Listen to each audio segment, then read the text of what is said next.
Halo Sinners, selamat datang di Mata Kampus, podcast yang menghadirkan percakapan reflektif dan edukatif seputar dunia kehidupan, lingkungan, dan juga dunia kampus dengan berbagai sudut pandang. Baik. Pada episode pertama ini kami akan membahas kepemimpinan dari sudut pandang petinggi kampus karena saat ini banyak mahasiswa yang sedang memegang amanah kepemimpinan. Namun tidak semua memiliki referensi pengalaman dari generasi sebelumnya. Maka dari itu, pada episode kali ini, episode pertama ini, kita sudah menghadirkan Ibu Dr. Winaya Purwanti, SMM, selaku Wakil Rektor 3 Bidang Kemahasiswaan. Selamat datang Ibu. Terima kasih sudah meluangkan waktunya untuk berbagi cerita pada hari ini. Sama-sama, terima kasih Mbak Rizka, terima kasih Haikal, waktunya yang diberikan pada saya. Assalamualaikum Nine Swinners. Semoga Baik. bermanfaat. Baik, pada segmen kali ini adalah pengalaman kepemimpinan saat masa kuliah. Bu Inaya, semasa perkuliahan dulu, semasa anak muda pada tahun 1988 ya Ibu ya, Iya. kuliah ya Bu, Tahun sebelum kuliahnya kita dah. lahir semua ya Bu ya. Pernah nggak Bu, sebagai pemimpin atau melihat pemimpin pada saat dulu dalam organisasi saat dulu kuliah? Waktu kuliah itu saya memang tidak jadi BEM, tidak jadi di himpunan atau kegiatan di dunia kampus, tapi saya organisasinya di luar kampus.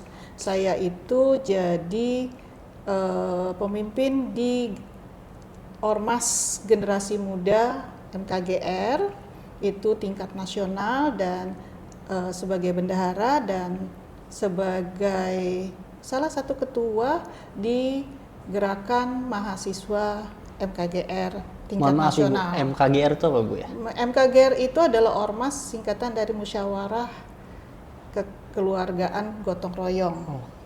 Saat ini itu adalah pendirinya Golkar pada saat itu. Ya, sampai saat ini masih ada sih, tapi saya sudah nggak aktif lagi di MKGR-nya. Baik, bagaimana Bu perasaan Ibu saat diberikan kepercayaan sebagai kepemimpinan di organisasi saat masa kuliah dulu? Iya, semua tantangan ya. Kalau kita sebagai mahasiswa, apapun yang diberikan, karena kita memang pada saat itu memang passion kita ingin terus bergerak, kita kan harus menyalurkan kepada sisi yang positif bergeraknya. Betul. Sehingga saya masuk ke dunia organisasi adalah untuk mengaplikasikan passion saya untuk berorganisasi. Ya, tantangannya ya bagi waktu kali ya, karena kuliah target tetap 4 tahun, padahal saat itu kan tahun 80-an itu penyelesaian kuliah paling cepat itu 5 tahun. Saya paksa target 4 tahun karena tahun itu diizinkan oleh Kopertis dulu, sekarang LLTT, bisa selesai 4 tahun. Langsung saya pasang target 4 tahun, tapi organisasi nggak ditinggal. Itu tantangan terberat. Hebat. Berarti gimana cara ngebagi waktunya gitu ya Bu? Iya, itulah sampai tidur sehari mungkin cuma 3-4 jam kali ya. Anak muda ya Bu ya? Anak muda masih kuat. Setelah itu tantangan kemudian dalam gimana cara Ibu memimpin atau saat masa kuliah dulu, ada nggak kegagalan ya Bu? Kegagalan, kalau soal kegagalan pasti ada yang dikorbankan. Jadi yang disebut dengan kegagalan adalah apa yang kita memang sengaja korbankan. Tidak ada, kita tidak bisa semua harus selesai, tapi artinya kalau kita semua ingin kita ambil, pasti ada tingkat maksimum hasilnya. Ya, itulah yang merupakan target kita. Misalnya kayak saya harus selesai 4 tahun, artinya ada yang harus dikorbankan. Apa? Organisasi, karena saya tidak organisasi di kampus, berarti kan nggak nongkrong di kampus. Saya harus berbagi waktu dengan organisasi di luar, kepemudaan, ya harus. Jadi apa ya, tidak maksimum semua. Kalau mau maksimum ya pilihlah, jangan banyak-banyak ya. Buat saya jangan terlalu banyak kegiatan di luar kegiatan kampus. Kalau memang kita ingin sukses di kampus, cukup AB1 atau 2 misalnya. Misalnya kita kuliah tapi sama BEM aja, tapi jangan sama masuk ke organisasi lain. Karena kita kan waktu kita kan 24 jam ini juga harus, kesehatan kita harus kita kita jaga ya. Betul. Itu akhirnya ya saya sempat kena insomnia waktu itu karena terlalu jarang tidur, akhirnya nggak tidur beneran beberapa hari selalu dalam seminggu. Baik.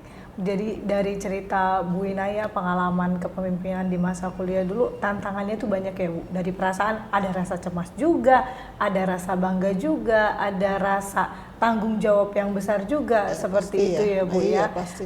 Dari kami rangkum dari pengalaman Ibu tuh, bagaimana cara memanage waktu itu sebuah tantangan juga ya Bu ya, seperti itu. Dan kita harus konsisten, harus tanggung jawab juga, menyelesaikan kuliah juga, dan menyelesaikan tentang keorganisasian juga ya Bu ya, seperti itu. Iya. Baik, menurut Bu Inaya, pelajaran apa yang Ibu ingat dalam dari kegagalan tersebut dan dampaknya terhadap Ibu, bagaimana cara memimpin saat dulu? Jadi pada dasarnya kalau cara memimpin itu adalah tergantung dari diri kita. Saya dididik oleh orang tua itu untuk dididik dan ditanamkan 5 poin kehidupan. Ya, 5 poin kehidupan. Yang pertama, cinta. Artinya kita itu dalam melaksanakan kegiatan itu harus mencintai pekerjaan kita. Sampai sempat saya dibilang, wah, saya dapat tugas nyuci piring pun harus cinta sama pekerjaan cuci piring itu. Mau nggak mau, tidak suka iya, harus cinta. mencintai. Kalau memang pekerjaan kita sebagai mahasiswa, kita harus cintai pekerjaan kita sebagai mahasiswa. Kita sebagai organisatoris, ya kita harus mencintai pekerjaan kita sebagai organisatoris gitu. Kita harus cinta. Yang kedua, kita harus jujur. Jujur ini bukan hanya dalam kalimat kita selalu jujur, tapi jujur juga dalam kata dan perbuatan. Perbuatan kita, gerakan badan kita tuh harus jujur. Banyak orang ya jujur di mulut, tidak jujur dalam perbuatan. Harus sinkron sinkronisasi ya, Bu, ya, ini harus terjadi. Yang ketiga, jujur, cinta jujur, berani. Nah, berani ini artinya kita harus berani menyampaikan kebenaran.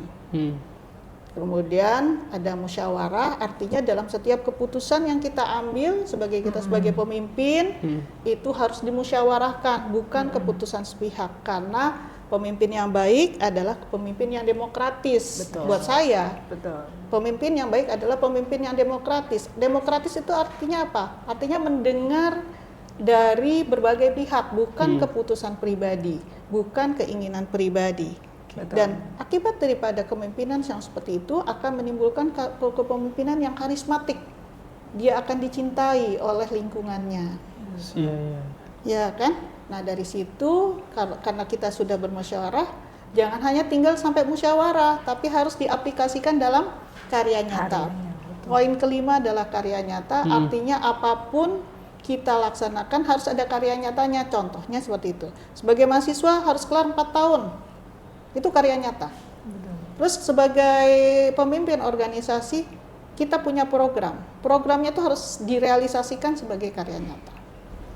Itu adalah poin-poin yang saya pegang bukan hanya dari zaman mahasiswa, tapi sampai sekarang. Sampai saat sekarang. Jadi jangan salah kalau saya manggil kalian, daripada manggil nama nggak kenal, nggak hafal dan salah, saya panggil sayang sini gitu ya. Sering gitu kan. Berarti ya. Karena cinta itu ya. Karena cinta, mencintai pekerjaan sebagai dosen. Ya, saya menyayangi mahasiswa saya gitu kan. Iya. Berarti dari kelima nilai itu, dari 5 poin itu, yang paling awal nih yang harus sederhana, karakter sederhana yang harus ada dalam seorang pemimpin itu adalah cinta. Baik cinta terhadap organisasi, cinta terhadap sesama, dan cinta untuk mengerjakan sesuatu, Bu ya. Betul. Dan 5 poin ini juga masih relevan sampai saat ini. Sampai saat ini insya Allah harusnya relevan, karena ini hasil think tank bukan seorang ya, hasil suatu pemikiran yang mendalam, aplikasi dari kehidupan. Iya. Baik, tadi 5 poin tadi ya, cinta, Jujur, jujur, berani, musyawarah, dan karya nyata. Jadi Swinners itu poin penting yang ditanamkan, yang bisa dihidupkan kalau misalnya kita ada jiwa leadership ya Bu ya, dan terutama juga ada dukungan dari lingkungan sekitar. Tadi bercerita juga dari Bu Winaya, ada dukungan juga, support juga dari seorang ayah Bu Winaya, seperti itu ya Bu, yang ditanamkan sampai saat ini, seperti itu. Jadi memang kalau kita mau maju, ya harus didukung oleh orang-orang di lingkungan kita. Kalau kita tidak didukung, ya kita harus berpikir untuk lebih mensosialisasikan keinginan kita pada lingkungan supaya kita didukung. Karena dengan dukungan membuat kita sukses. Betul. Tanpa dukungan membuat kita akan sulit untuk bergerak. Itu aja ya. Oke, baik. Dari banyak cerita Ibu tadi kan, dan sekarang sudah menjadi Wakil Rektor 3, betul Bu ya? Alhamdulillah.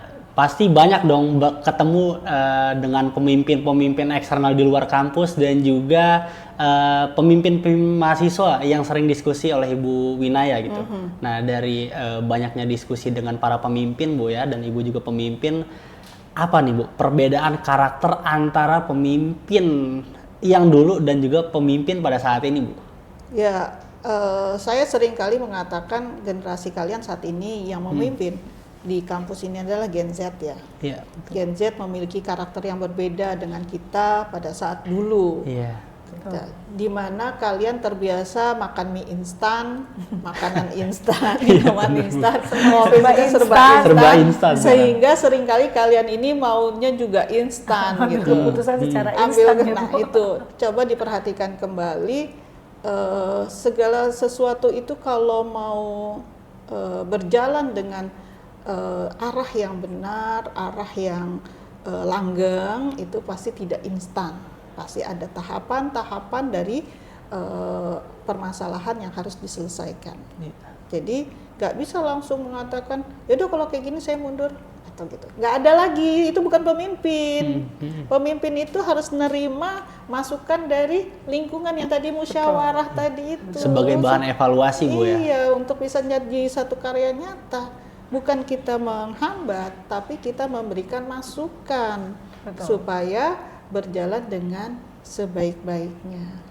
Baik, Swinners, dan menarik sekali tadi poin 5 dari Bu Winaya ya Bu ya, cinta, jujur, berani, musyawarah, dan karya nyata. Dan ini masuk dalam teori yang teori oleh Trevino dan Nelson pada tahun 2011, yaitu ethical leadership, teori kepemimpinan yang menekankan bahwa pemimpin harus bertindak berdasarkan nilai moral yang benar, menjunjung integritas, kejujuran, keberanian, mengambil keputusan, menghargai partisipasi bersama, dan menghasilkan tindakan nyata yang membawa kebaikan bagi organisasi.